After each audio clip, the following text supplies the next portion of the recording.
Welcome to a new edition of the Neon Jazz interview series with Canadian jazz trombonist Audrey Ochoa. We talked to her in late March 2020 about the new Coronavirus Quarantine world we live in and her new 2020 CD Frankenhorn. She is Edmonton's most prolific trombone player, one of them, playing jazz, rock, pop, Latin, punk, ska, and whatever genre will have her. She's always been stellar at what she does, and she opens up about her past, present, and the future. Get to know her and dig it. Where exactly are you at? I'm in Edmonton, Alberta, Canada. Okay. So how's everything going up there? Probably the same as it is down there. Everything's shut down. Only essential services are open. It's snowing, so they're great. Oh my God. Yeah.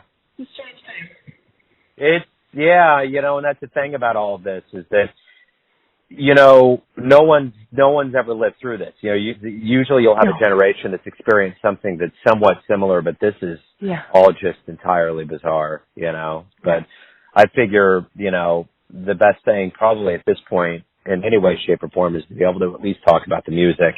That's why I think it's probably essential to just get out here and interview and get the stories down. So thanks for taking a minute out for Neon Jazz today. I appreciate it. Of course. So let's talk about Frankenhorn. I've already played this on the show. I've really enjoyed this album. Talk to me about what your vision for this project was. Well, it was, I started it off as a duet album with me and Chris Andrew, the piano player, and we recorded for like 2 days, and then, when I listened to all the tracks, I thought, some of these need treatment, and so then I thought, I'm just going to hand them off to Battery Poacher to remix them, and then I'll have this cool techno album. But actually, some of them didn't feel like they needed that treatment. Some I was like, no, put strings on it. No, this needs a rhythm section. Or some tunes I was like, it was a work in progress the entire time. My original idea changed 19 times, and I'm okay with that. Yeah, absolutely. Well, and I guess that's kind of the idea behind Frankenhorn. I mean, there seemed to be different imageries, different pieces that went into this to add to the collective. Yeah, this is like the third album. So I've done it before where I wrote the music, I knew exactly how it was going to sound, and just told my guys to play it that way. And then the second album, I had 2 other collaborators, came in with some rough ideas. We worked it out together. That was the sound. But this one, it was really just me. And so every single tune got was different because it was a different ensemble. It was some with different players. Anyway. Yeah, cool. So you're kind of all over the place. You got jazz, rock, pop, Latin, punk, ska. Your id kind of split all over the place. Yeah.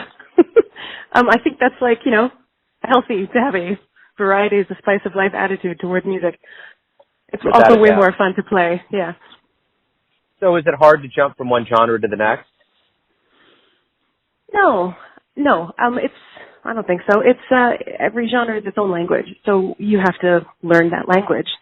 But and you have to respect to other genres. So you can't approach a jazz gig with a Latin sensibility. You can't take a ska attitude to a big band gig. But if you can speak all those languages, then it's just shifting gears.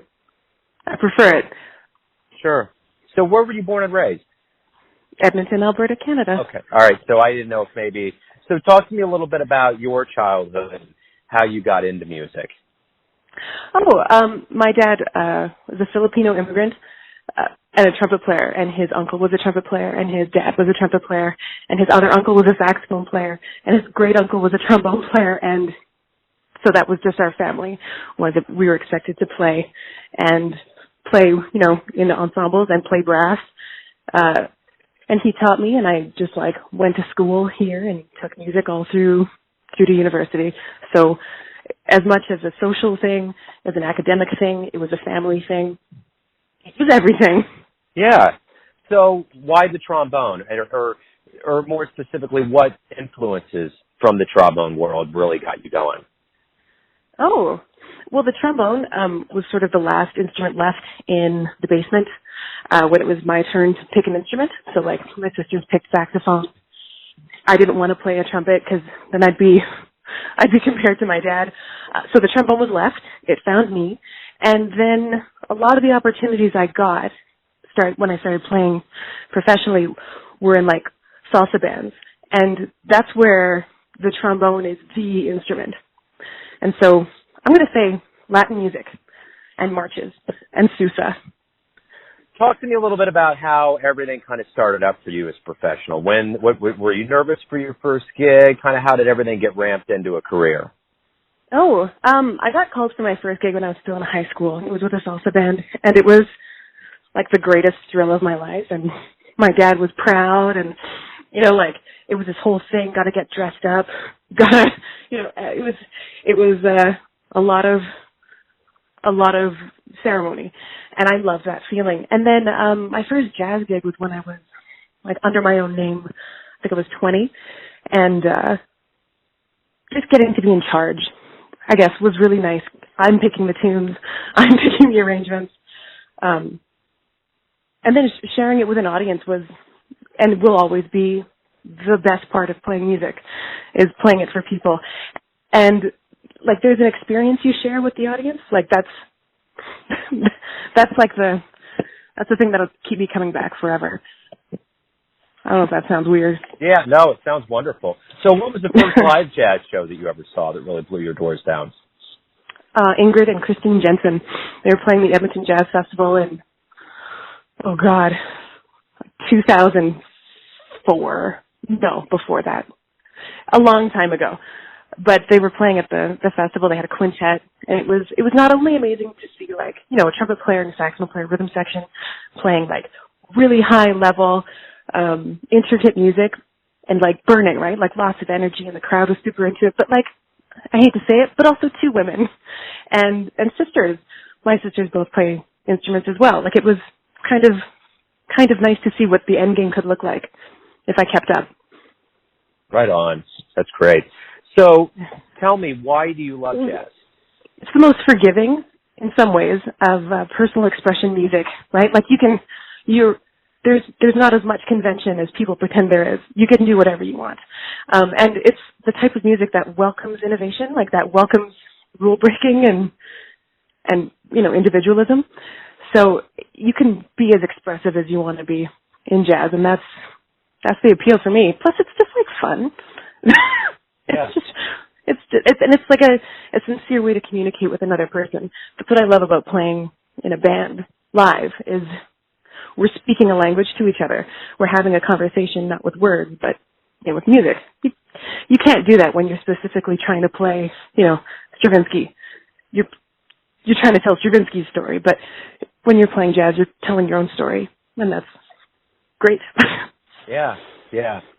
So we are clearly in the midst of a global pandemic and a quarantine, and the music has stopped.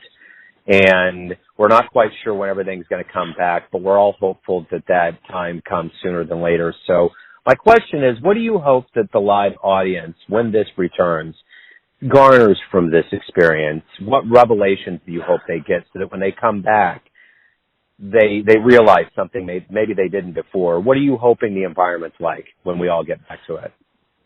For me, all musical performance, like arts endeavors, are about community, and that's one thing that we're all lacking at the moment. Like, we have the internet, we have phones and FaceTime, and that's great, but like everybody communing together in the same room, having a joint experience, is like, that's the stuff of religion. Like, that's spiritual business. And that's what's missing. And I think there will be a huge appreciation for that, because we still have access to great music on your show, on the internet. People are putting on live stream concerts like every hour, it seems, right now. But we're not getting to do it together. It's still, at the moment, a lonely pursuit. And music, to my mind, and performance is a communal experience.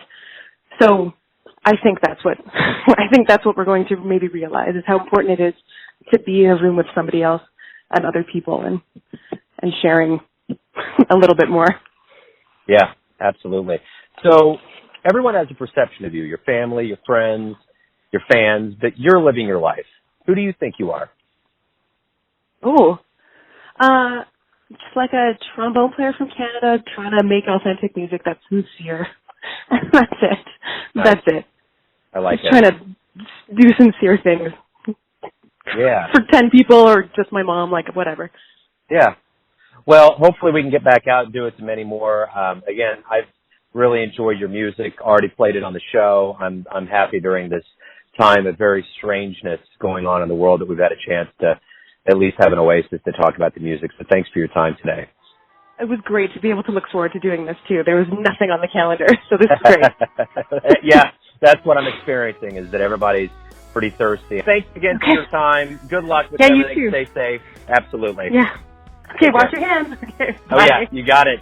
Thanks for listening and tuning in to another Neon Jazz interview, where we give you a bit of insight into the finest players in Toronto, Kansas City, and spots all over the world, giving fans all that jazz. And thanks to Audrey for her time, music, and stories. If you want to hear more interviews, go to Famous Interviews with Joe Domino in the iTunes Store. Visit Neon Jazz at youtube.com, and for everything Neon Jazz all the time, go to the neonjazz.blogspot.com. Until next time, enjoy the jazz, my friends.